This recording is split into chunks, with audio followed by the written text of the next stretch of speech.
네, 오늘 말씀은 창세기 강의 40강째입니다. 48장입니다. 창세기 48장 8절에서 16절까지 말씀인데요. 우리 제목을 한번 보겠습니다. 제목 시작. 요셉이 자손에게 물려준 가장 큰 축복, 그것은 뭐냐? 자손이 됨. 네. 창세기 48장 8절에서 16절까지 말씀을 보겠습니다. 이 말씀의 배경을 보면 이제 요셉이 야곱을 찾아갔을 때 야곱이 요셉에게 이런 맹세를 시킵니다. 내가 죽고 나거든 나를 이 땅에 묻지 말고 조상들에게로 돌아가서 조상들의 그 땅에 조상들의 그 누우신 그 막벨라 굴 있죠? 그 헤브론에 있는 거기에 묻어달라 하면서 이제 나에게 맹세하라 이렇게 얘기하니까 요셉이 아버지에게 맹세했습니다. 그래서 이 일이 있은 지 얼마 되지 않아 이제 요셉은 아버지의 병환 소식을 들었어요. 그러니까 야곱이 자기가 이제 죽을 날이 가까워 온 것을 알고 먼저 이제 요셉에게 자기가 죽고 난 다음에는 이 땅에 묻지 말고 가나안 땅으로 자기를 묻어달라라는 이제 부탁을 하고 나서 이제 병환 소식을 듣고 요셉이 그 자기의 두 아들 므낫세와 그 에브라임을 데리고 아버지한테 가는 거예요. 그래서 야곱이 이제 그 요셉이 왔다는 말을 듣고서 누워 있다가 기력을 다하여서 침상에서 일어나 앉아서 아들을 맞습니다. 그래서 야곱이 요셉에게 말했습니다. 전능하신 하나님이 가나안 땅 루스는 베델을 말하죠. 루스에서 나에게 나타나셔서 거기에서 나에게 복을 허락하시면서 나에게 이르시기를 내가 너에게 수많은 자손을 주고 그 수가 불어나게 하겠다. 내가 너에게서 여러 백성이 나오게 하고 이 땅을 너희 자손에게 주어서 영원한 소유가 되게 하겠다 하셨다. 이렇게 이제 얘기를 한 거예요. 내가 널 보려고 여기 이집트로 오기 전에 네가 이집트 땅에서 낳은 두 아이, 즉 르우벤 에브라임과 므낫세를 나에게 양자로 달라 이런 말을 하는 거예요.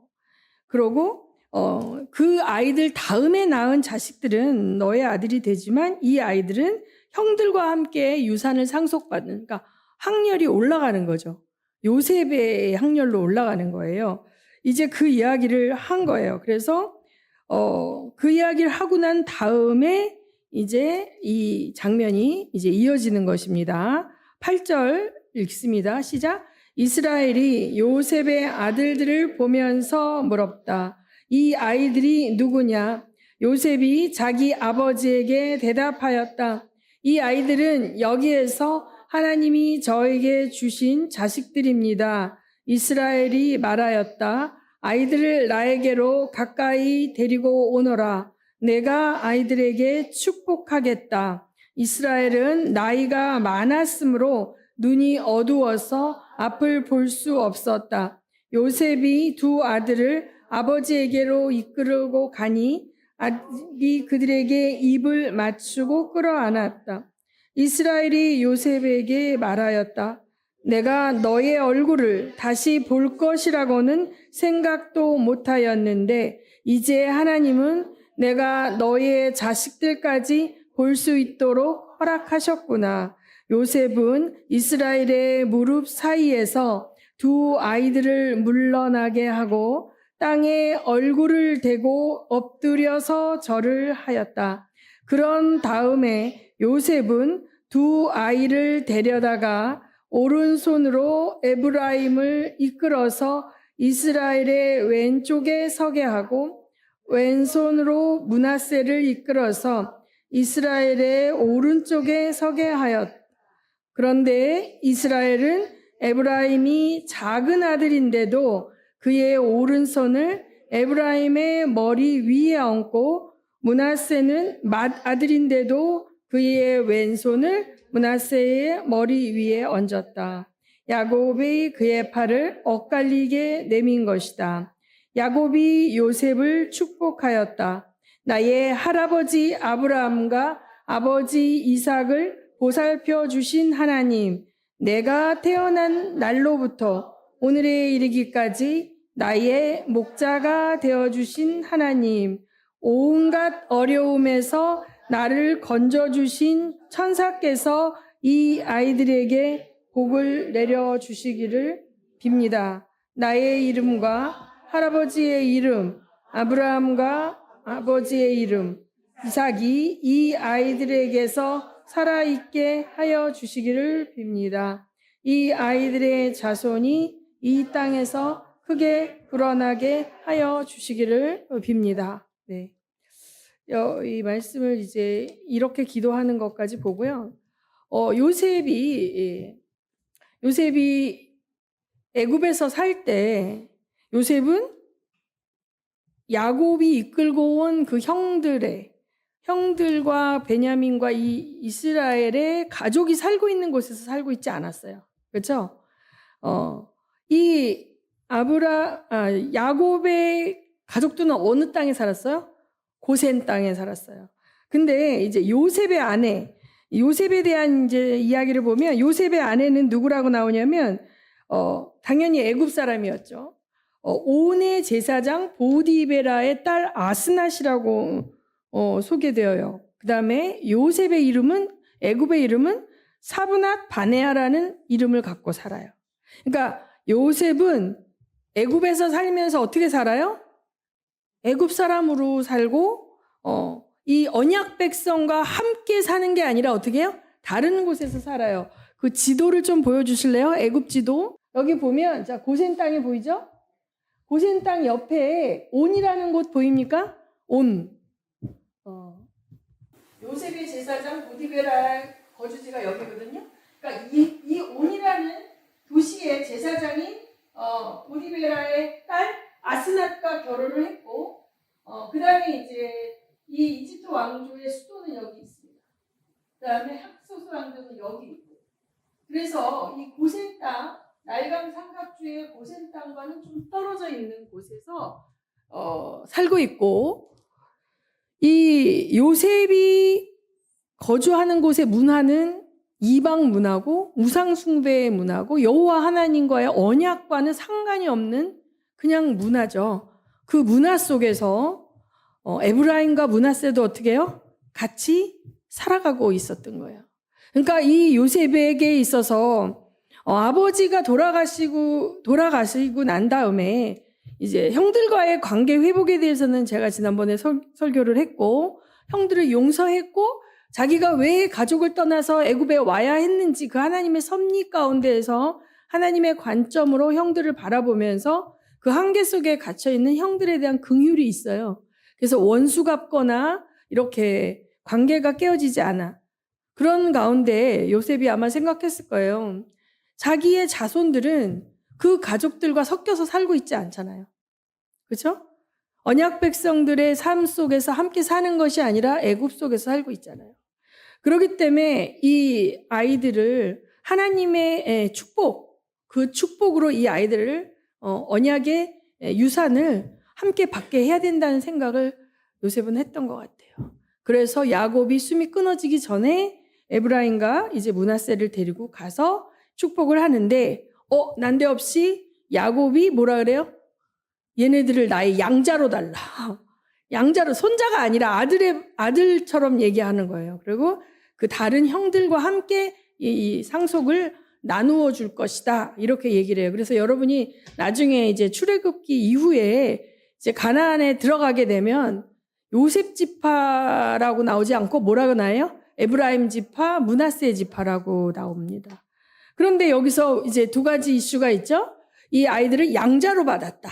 야곱이. 그 다음에 두 번째 뭐예요? 축복을 할 때 오른손과 왼손은 이렇게 엇바꿔가지고 에브라임에게 오히려 장자의 축복을 주고 므낫세를 이제 약하게 하니까 그 아버지가 이게 못마땅해서 이제 읽지 않았지만 본문에 아버지 이거를 그렇게 하시면 안 되고 손을 이렇게 오른손을 얘한테 얹으셔야 됩니다. 이렇게 하니까 놔두라고 그러죠. 여기서 볼 때 우리가 이 구약의 족장들, 그러니까 아브라함과 이삭과 야곱 이런 분들이 돌아가시기 전에 자손들을 축복할 때 자기의 임의로 하는 게 아니에요. 하나님의 강한 그 계시와 그것에 사로잡혀서 하나님의 뜻대로 하시는 거예요. 그래서 근데 이상하게도 이 언약 백성의 가족, 아브라함의 가족에게서는 장남이 이렇게 빛을 못 보죠. 일반적으로 다른 고대의 근동의 그 문화권 가운데에서는 장남이 몫이 두 몫이에요. 그리고 아버지의 모든 유업을 장남이 이어받는 게 정상이란 말이에요. 근데 일반적이고 상식적이지 않게 일을 하시는 거예요. 이삭은 사실은 어떻게 보면 그 정식 결혼을 한 사라와의 사이에서 태어났기 때문에 서자가 아니라 적자였기 때문에 또 그렇다고 쳐요. 이 이스마엘은 종의 자식이잖아요. 그러니까 서자란 말이에요.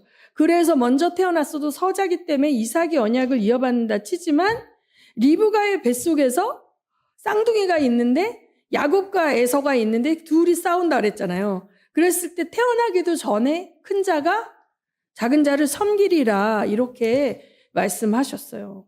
그런데 여기에서는 에브라임과 므낫세에 대해서 뭐라고 말씀하시지는 않지만 야곱은 하나님의 그 계시와 주권에 의해서 어떻게 해요? 손을 이렇게 거꾸로 얹은 거예요. 실제적으로 우리가 이후에 이스라엘의 역사를 보면 가나안 땅에 들어가기 전에 므낫세 반지파가 어떻게 해요? 요단강 건너가기 전에 거기 머물겠다. 그 땅이 너무 좋으니까 사실은 그 땅은 하나님의 그 약속된 땅이 아님에도 불구하고 그래서 므낫세 반지파는 그쪽에 남고 반만 넘어갔죠. 근데 에브라임 지파는 이제 굉장히 주도적인 역할을 합니다. 남왕국 북왕국이 갈라졌을 때 그 북왕국의 주도적인 역할을 한 게 에브라임 지파죠. 그러니까 에브라임 지파는 곧 뭐예요? 요셉의 아들의 지파인 것이죠. 근데 이렇게 이제 다음 시간에 보겠지만 또 12 아들에 대해서 이제 야곱이 죽으면서 예언적인 기도를 할 때 그것들이 우리는 이 역사를 보기 때문에 구약의 역사를 볼 때 그것들이 이제 성취되어지는 것을 보는 거예요. 이걸 통해서 우리가 한 가지 중요한 것은 부모가 하나님 앞에 성령 충만하여 자식들을 위해서 중보하고 기도할 때 하나님께서 부모에게 그 자식들의 사명에 맞는 축복을 하게 하신다는 거예요. 그러니까 부모가 아무 개념이 없이 이 세상의 영에 충만해서 너는 판사가 되라, 너는 이제 세상에서 잘 나가는 뭐가 되라, 돈 많이 버는 뭐가 되라, 그게 아니라 정말 기도할 때 하나님께서 그 아이를 이 땅에 오게 하셨고 우리를 통해서 양육하게 하신 그 자녀에 대한 사명을 위해 부모의 기도를 통해서 일하기 원하신다라는 걸 여기서 알 수가 있는 것입니다, 여러분. 아멘. 그래서 우리가 이제 로마서 9장 21절을 한번 볼까요? 로마서 9장 21절 시작.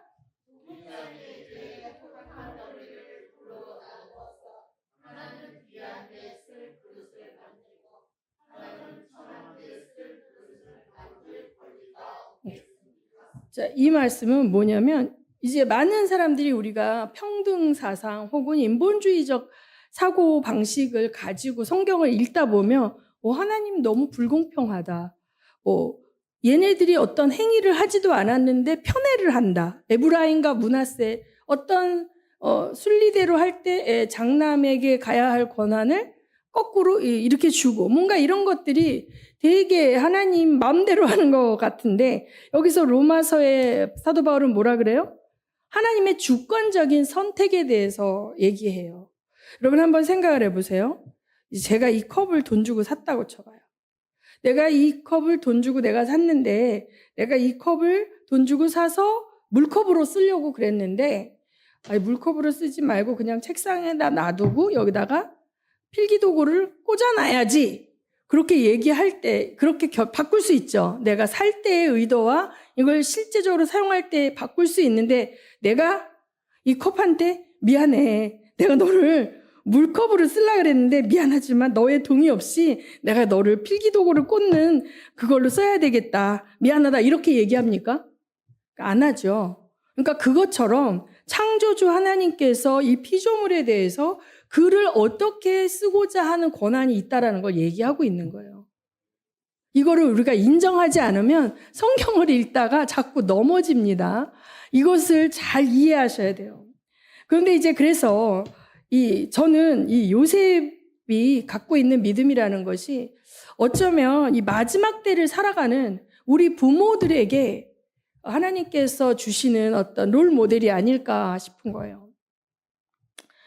우리는 지금 애굽의 문화 같은 문화에 살고 있어요. 온갖 우상이 이제 우리 출애굽 때 보면 10가지 재앙이 나오는데 그 10가지 재앙에서 망가져가는 것들은 사실은 애굽이 10가지를 섬겼던 우상이라고 얘기를 하죠. 나일의 여신이라든지 뭐 이렇게. 그래서 이 애굽의 문화는 사람들이 온갖 자기를 축복하고 자기를 행복하게 할 신을 따라가는 문화예요. 그래서 여러분 아이돌 스타 그러잖아요. 근데 이 우상이라는 단어를 이제 뭐 연예인에게도 쓰는데 지금은 거의 정치인에게도 쓰는데 저는 우리나라가 이런 나라가 아니었는데 너무 이상해진 것 같잖아요. 그러니까 막 자꾸 정치인을 연예인으로 만들어가지고 그 사람의 어떤 정책이라든지 그 사람의 어떤 그 정치 철학이라든지 그가 어떤 정책으로 이 나라를 어떻게 다스리기 원한다든지 그런 게 아니라 뭐 묻지도 따지지도 말고 네 하고 싶은 거 다 해 막 이러고 막 팬클럽 만들고 막 그래갖고 뭐 어떤 넥타이를 맸대더라 어떤 신발을 신었다더라 막 이런 식으로 막 만들어가면서 우상을 만들잖아요. 그리고 이 세상에 제가 이제 운동을 하는데 뭐 이렇게 손을 이렇게 벌려가지고 뭐 이렇게 하는 게 있어요. 근데 이제 그 같이 하는 사람한테 그 선생님이 연예인 누구 좋아하냐? 누가 여기 있다 생각하고 이렇게 연예인을 앉는 걸 상상하라는 거예요. 그랬더니 그 젊은 아가씨가 대뜸 공유 이렇게 얘기해요. 공유를 내가 이렇게 안고 있다 생각하고 팔을 이렇게 벌려보라 이렇게 얘기하는 거예요. 그래서 다 자기들이 흠모하는 누가 있어. 실제의 애인은 없어도 가상 속에 그런 섬기는 자기가 하는 그런 연예인이 있는 거예요. 이래서 온갖 우상들을 섬기고 거기에 미혹됐고 거기에 따라가는 그런 문화 속에서 언약 백성으로 산다는 것, 하나님을 섬기고 산다는 것이 무엇인지를 가르쳐야만 되는 거죠. 신명기 말씀에서도 말씀하셨지만 그 훨씬 전 400여 년 전에 요셉에게 있어서 이 야곱으로 비롯된 여기서 계속 이스라엘이라는 단어로 쓰고 있어요. 이미 민족의 조상인 그 이스라엘 가문에 그 내려오는 하나님의 축복의 전통이 무엇인지 이 아이들에게 이제 전수해주고 싶은 아버지의 마음이 이제 느껴지는 거예요. 그래서 저는 여러분에게 저 자신도 참 많은 부분이 아쉬움이 있습니다. 제가 아이들을 키울 때 집중할 수 없었어요. 아이들을 언약의 말씀으로 양육하는데. 근데 지금 이제 아직 엄마가 되지 않은 우리 아버지가 되지 않은 다음 세대 청년들이나 쟤는 이제 가서 이번에 미국 가면 우리 손주들을 데리고 이제 기도도 하려고 막 결심하고 있어요. 그래서 한번 우리가 외치겠습니다. 언약 자손으로 양육하자. 시작. 언약 자손으로 양육하자. 아멘. 그러면 아니 도대체 그러면 좋아요. 언약 자손으로 양육하는데 언약 자손으로 양육하는 거 어떻게 하는 게 언약 자손으로 양육하는 겁니까? 이제 이거를 우리가 이제 한번 보려고 그래요. 제가 어저께 두 자매를 만났는데 한 자매는 아들만 둘이에요. 탈북 그 자매 가정 신방인데 아들만 둘인데 얘네들이 산기도를 맨날 따라와. 10살, 8살인가 뭐 연년생인데 와서 중간에 자요. 막 놀다가 자는데 그냥 할머니랑 집에 있어도 되는데 꼭 따라온단 말이에요. 근데 거기 큰아이가 일본에 갔을 때도 막 찬양했지만 걔가 약간 좀 독특해요. 일반적이지 않은데 걔가 2년 전인가 수련회 갔다가 하나님 만났대요. 그래서 엄청 울고 은혜를 받았는데 걔가 그렇게 얘기한대요. 막 까불고 나는 못 봤는데 그 얘기를 하더라고요. 한 자매가 언니 걔가 그 찬양할 때 춤추는 거 봤어? 그래갖고 언니는 안 보이지? 근데 나는 맨날 봐. 근데 보혈 찬송 메드리를 할 때 걔가 계속 춤을 춘대요. 그래서 내가 이번에 내일 모레 가서 보려고 그래. 그 녀석이 어떻게 춤을 추나. 근데 걔가 그렇게 얘기해. 엄마, 이 안에 기쁨이 있어. 기쁨에 있어. 막 걔가 그런데요. 그래서 야, 너무 그러면 애들이 너 이상하게 생각하니까 좀 자제를 시키는데 엄마 나는 여기에 그냥 기뻐. 막 이렇게 기쁨이 있다는 거예요. 그래서 이렇게 어린 아이인데도 하나님이 그 안에 인격적으로 임하셔서 얘 안에 기쁨을 주셔갖고 얘가 찬양을 하면 막 일어나서 춤을 춘다는 거야. 근데 한 아이가 이제 딴 자매의 아이는 이제 사춘기에 들어갔어. 중학생이야. 근데 어렸을 때 내가 초등학교 때 기도해 줄 때 그냥 얌전히 기도를 받았거든요. 근데 얘가 사춘기 들어가가지고 중학교 때 친구를 잘못 사귀더니 가출을 하질 않나. 엄청 가출해갖고 어디 갈 때부터 경찰서에 잡혀가고 엄마한테 미안하다고 막 울었다는데 수련회 이번에 갔다 왔어요. 그런데 자기는 하나님이 안 믿어진다. 너무너무 안 믿어진다고. 어렸을 때 엄마랑 같이 기도도 하고 그랬던 애인데 자기는 너무 안 믿어진다. 그리고 과학 시간에 배우는 거랑 너무 틀려가지고 다 거짓말 같다. 얘가 이러고 있는 거예요. 그러니까 이제 엄마는 수련회 가서 은혜 받고 오기를 기도했지만 이 아이는 못 만난 거야. 하나님 못 만나고 너무 힘들었다고 입이 이만큼 나와서 왔고 어제 내가 이제 얘 학교 끝나고 오면 기도해주고 오려고 기다렸는데 마스크를 쓰고 온 거예요. 마스크를. 그 코로나 왜 마스크?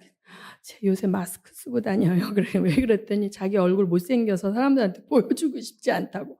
근데 너무 예쁘게 생겼거든요. 눈이 이렇게 왕방울 많은데 자기 코가 너무 크고 턱이 너무 그렇다고 여기를 보여주기 싫다고 마스크를 쓰고 다니는 거예요.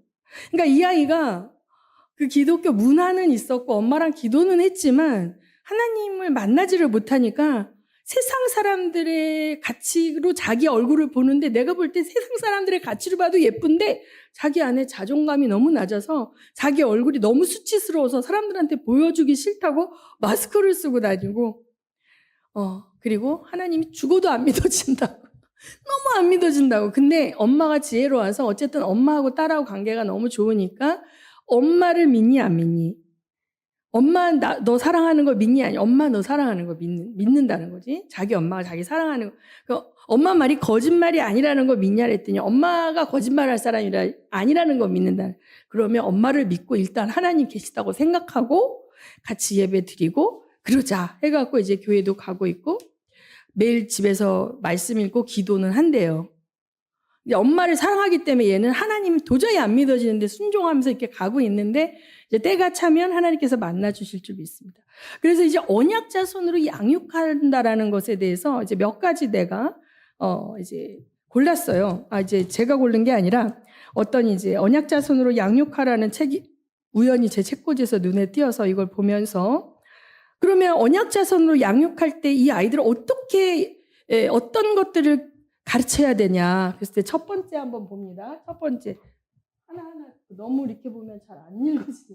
자, 1번 볼까? 시작. 하나님은 어떤 분이시며 어떤 성품을 지니신 분인지 가르쳐야 합니다. 네. 하나님에 대한 오해가 되게 많죠.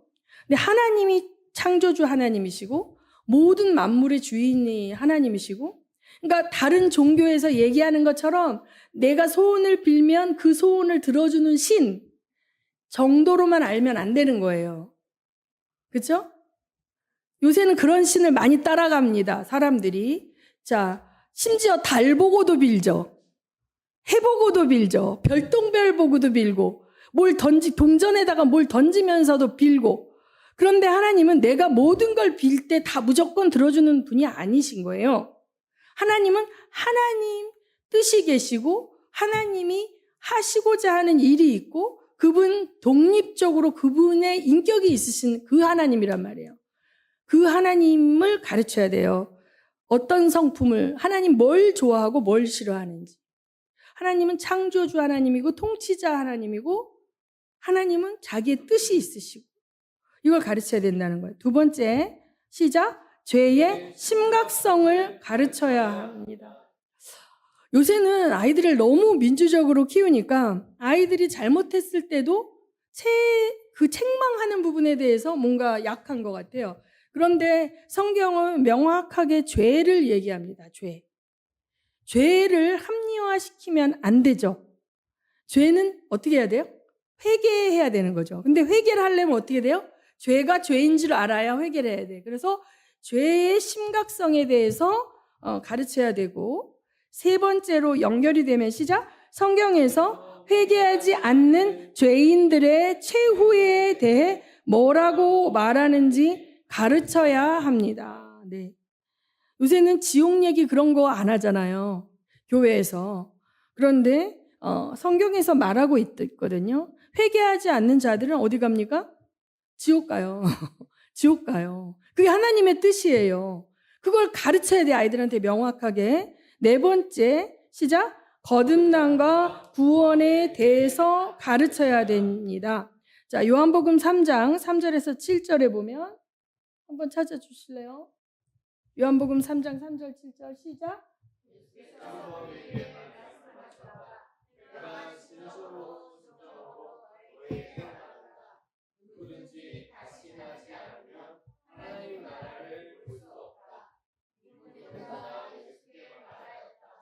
사람이 늙었는데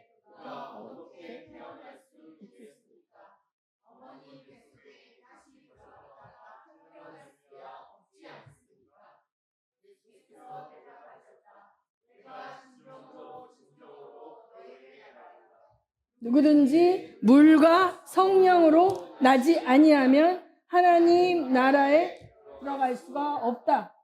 육에서 난 것은 육이요 영에서 난 것은 영이다.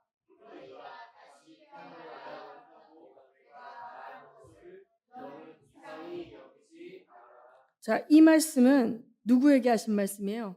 예수님이 니고데모에게 하신 말씀이에요. 니고데모는 굉장히 거룩하게 살았던 사람이고 유대인이었어요. 언약 백성이었어요. 육적으로. 그런데 육적으로 언약 백성이라 할지라도 어떻게 해야 된다? 영으로 거듭나야 된다. 내가 모태신앙이고 어렸을 때부터 엄마 뱃속에서부터 우리 집이 믿는 집안이었어도 내가 교회에 오래 다녔어도 어렸을 때부터 주일학교 때부터 계속 교회 다녔어도 거듭나지 않으면 예수님을 인격적으로 개인적으로 구세주로 받아들이고 영접하고 거듭나지 않으면 못 가는 거예요. 평생 교회 다녔어도. 그래서 이 개인적인 인격적인 영접과 회심과 구원에 대해서 체크를 해야 된다는 것이죠. 자, 그 다음에 5번 시작. 하나님의 말씀에 나오는 도덕적 기준들에 대해서 가르쳐야 됩니다. 네. 자, 우리 십계명에도 보면 굉장히 많이 나오죠. 도덕질하지 말라, 거짓말하지 말라, 뭐 하지 말라 이렇게 나오는데 지금 사실은 죄에 대해서 막 흐려지고 있지 않습니까? 그렇죠? 하나님의 말씀을 반역하는 일들을 자랑스럽게 하는 시대가 되어져 있고 이제 가장 이거예요. 한 세대 전에는요. 예수를 믿지 않는 사람도 결혼하기 전에는 남녀가 동침하지 않았어요. 이 성이라는 것은 결혼 관계 안에서만 허락이 되었고 그 밖에서 하는 것들은 뭐예요? 수치스러운 일이고 간음이고 범법이었기 때문에 사회적으로도 지탄을 받았단 말이죠. 근데 지금은 어떻습니까? 지금은 그런 얘기를 아무도 하지 않아요. 드라마를 보고 연애하는 이렇게 드라마를 보면 어떻게 합니까? 거리낌 없이 남녀가 그냥 관계를 맺습니다. 결혼하지 않아도. 그렇죠? 결혼하지 않아도. 그래서 우리는 명확하게 아이들한테 이런 부분을 성경에서는 이렇게 말씀하셨다라는 거죠. 남자가 여자와 결혼하여 부모를 떠나서 한 몸이 되는 거죠. 결혼하고 나서. 이런 것들을 가르쳐야 되고. 그래서 이제 이 명백한 성경에서 이야기하고 있는 도덕적 기준에 대해서 가르쳐야 되고 그렇게 살도록 도와야 되고 그 다음에 전도할 때도 그것을 이제 가르쳐 줘야 되고 그렇게 해야 됩니다. 자, 그 다음에 6번 시작. 구원의 유일한 길은 예수 그리스도의 대속적 피밖에 없음을 가르쳐야 합니다. 네. 이 구원의 유일한 길은 예수 그리스도의 대속적 피 이것만이 주님이 예비하셨다라는 것을 이것도 많이 흐려지고 있어요. 심지어 목사들 가운데도 이걸 안 믿는 사람들이 많아요. 제가 또 이렇게 WCC 이 영상을 보다 보면 그 정형경이라는 그 신학자의 말을 듣고 내가 기절초풍을 할 뻔했는데 그 여자가 신학자예요. 박사인가 그래요. 그러다가 이 사람이 이제 그 절에 가서 어떤 그 주지 스님이 이렇게 해서 그 절에서 받는 뭘 받아요. 그러니까 자기 친구가 너는 그러면 예수님하고도 살고 부처님하고도 사냐? 막 이렇게 셋이 사이좋게 지내냐? 막 이렇게 물어보는 거죠, 외국인이. 근데 이 사람이 얘기할 때 인터뷰하는 걸 들었는데 뭐 자기 스승 아무개는 이렇게 말했다. 성서라 그래요. 성경이라고 안 해요. 그들은 이 하나님의 말씀이 절대 무한 하나님의 진리의 말씀이다라고 얘기하는 사람들은 성서라고 말하지 않습니다. 성경이라고 그래요. 근데 성서라고 말하는 자들의 신학관은 이 성서가 그냥 사람들의 기록이라고 보는 거죠. 그러니까 그 사람 자유주의 신학을 한 사람이에요. 그래서 자기 스승이 말하기를 이것은 하나님을 믿는 사람들이 기록한 하나님을 향한 연애 편지 같은 거다라고 규정을 했대요. 성경을. 성서를 그 사람 말에 의하면. 그 다음에 이것은 많은 스토리들이 있는 픽션이다라고 얘기했대요.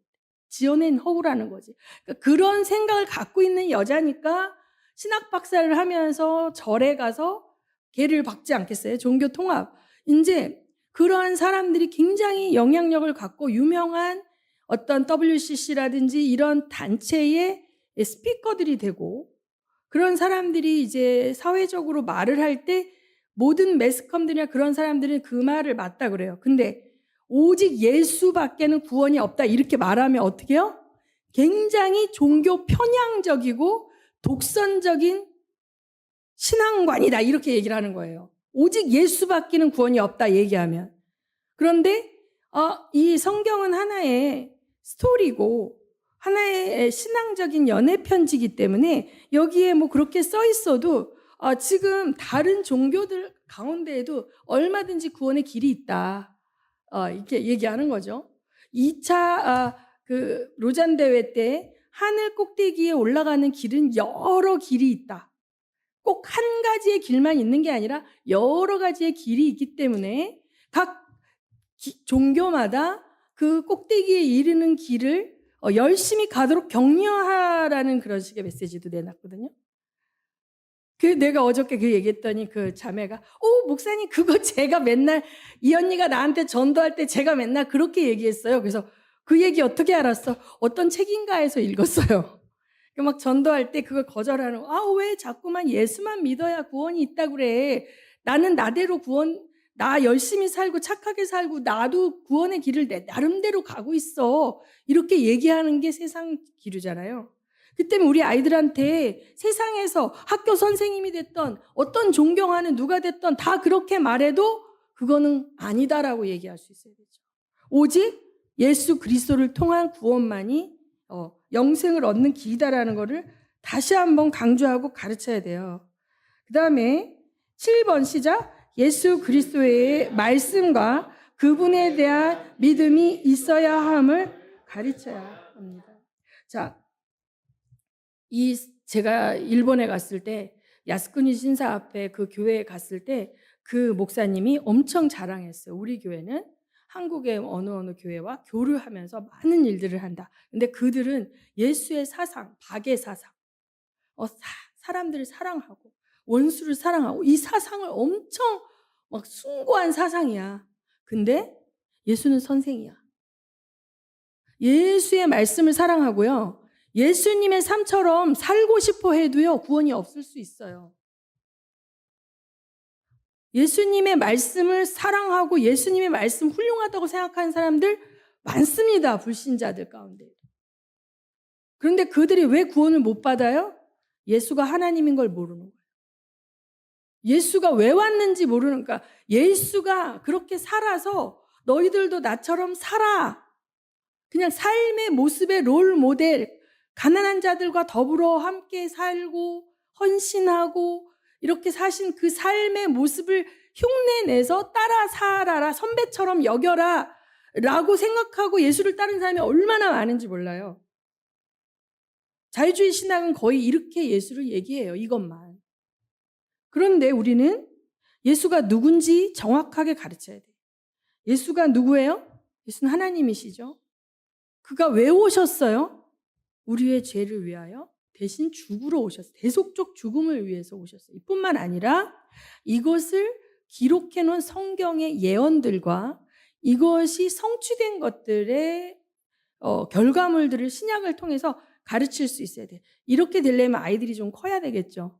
이렇게 돼서 자, 하나님의 말씀을 순종하고 따르는 삶을 사는 거 굉장히 중요해요. 근데 이것만 강조하면 안 된다. 7번, 이 예수를 사랑하고 예수님의 그 모습이 너무 거룩하고 존경받을 만하다 그래서 나도 그렇게 살아야지. 여러분 알베르트 슈바이처 아시죠?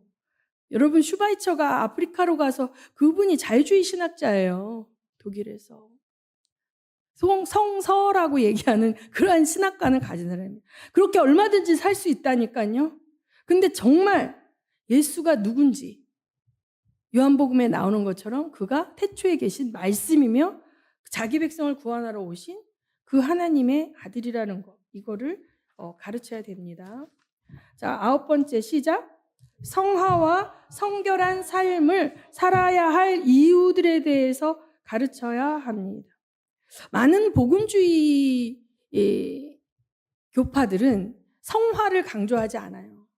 예수를 믿었냐? 거듭났다. 너는 이제 천국 백성이 됐다라고 얘기하지만 주님께서 뭐라 그랬어요? 내가 거룩하니 너희도 거룩하라. 내가 너희를 사랑한 것 같이 너희도 서로 사랑하라. 그래서 정말 이 안에 하나님의 구원이 있고 하나님의 그 언약 백성이 된 사람들은 삶이 변화되는 게 당연한 거거든요. 그런데 우리가 우리의 옛자와 끊임없이 싸우죠. 로마서 8장 1, 2절에 나오는. 그렇기 때문에 우리는 매일 주의 이름을 부르면서 성령의 충만을 구하고 성령의 능력으로 육신을 쳐서 복종시키고 말씀으로 순종하는 삶을 사는 그 삶의 과정과 여정이 하나님께서 기뻐하는 거예요. 그게 인내의 시간이고 성도의 고난이지만 그게 의미 없는 게 아니거든요. 근데 많은 기복신앙, 번영신학들은 예수 믿고 복 받으면 짠 하고 뭔가 내가 확 돼야 되는데 내 안에 이런 우겨쌈과 이런 힘듦과 인내에 있는 게 뭔가 내가 뭔가 굉장히 아닌 것 같고 뭐가 잘못하고 있는 것 같은 생각이 돼서 이러한 실존의 삶을 은폐해버리고 충만한 척, 잘 되는 척 막 이렇게 쇼해요. 그래서 예수님이 외식하는 자를 싫어한 거예요. 그래서 연약하면 연약한 대로 사도 바울처럼 나를 위해서 기도해 달라. 우리 믿음의 공동체, 성도의 공동체가 왜 필요합니까? 그 힘드니까 함께 기도하라는 거예요. 그래서 가정 공동체 안에서 아이들이 엄마 내가 나가가지고 교회 다닌다니까 애들이 왕따 시키고 놀려. 아 그래 엄마 같이 기도하자. 너는 그래도 소중해 하면서 이렇게 같이 격려하고 그럴지라도 걔네들이 시킨다고 해서 너 담배 피면 안 돼. 너 이렇게 하면 안 돼. 그러면 얘네들이 죄와 싸울 힘을 이렇게 얻을 수 있도록 도와줘야 되는데 얘네들이 그 힘이 없으면 걔네들하고 친하게 지내려고 어떻게 해요? 죄와 더불어 먹고 마시는 쪽으로 가잖아요. 애들이 막 시키잖아요. 담배 피라고 시키고. 멀쩡한 애가 친구 하나 만나더니 가출을 하질 않나 담배를 피고 화장을 하고. 이거 우리 상상이 안 돼. 작년에 일본 갔을 때 봐도 그 얌전해진 애가 그 올해 안에 그렇게 됐다는 게. 그러니까 이 성화와 성결한 삶의 가치가 얼마나 귀한가, 하나님이 이 거룩한 삶을 사는 것을 얼마나 기뻐하시는지도 가르쳐야 됩니다. 자, 그 다음에 10번 시작. 천국의 기쁨에 대해서 가르쳐야 합니다. 네. 뭔가 우리는 이 땅에서 손해보는 것 같고 믿음대로 살면 억울한 것 같고 이렇게 하지만 영원한 하나님 나라에 대한 소망에 대해서 가르쳐줘요. 그곳에는 하나님이 통치자 되시고 우리의 모든 수고와 헌신과 순종에 대해서 어떻게 해주신다? 보상해 주신다. 물 한 그릇 떠준 것조차도 이 보상해 주신다. 그래서 저는 이래요.